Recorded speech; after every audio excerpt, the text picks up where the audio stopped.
meron rin po nga kami, even sa internal po namin, may tinatawag po kaming pre-planning. Hindi po pwedeng execute kami ng execute. So, dun po sa pre-planning na yun, nakita namin na pag buong department din, nagpi-pre-planning po, ang nangyayari is, natatanong din po sa amin sa part ng marketing na, paano ba natin i-conceptualize? Hindi pala pwedeng kalat-kalat. Dapat po meron tayong para pag minarket po natin, yung target market and yung concept po na gusto nating ilabas is mag-a-align po lahat.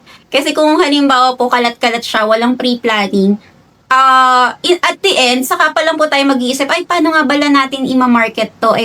Hindi pala nag-align, iba-iba pala, nagkalat-kalat, hindi pala iisang, kumbaga, hindi saliwa po siya, hindi nagkaroon ng alignment and focus po. So, parang pag minarket po natin, wala tayong, concrete na concept kung ano ba talaga yung gagawin natin. Ano bang plano natin dito in the future. So, since pre-planning po tayo magkakasama po, even sa lahat po ng department. So, pag nilaunch po natin siya, kumbaga, smooth na po siya. Execution na lang po. Yun po yung tinatawag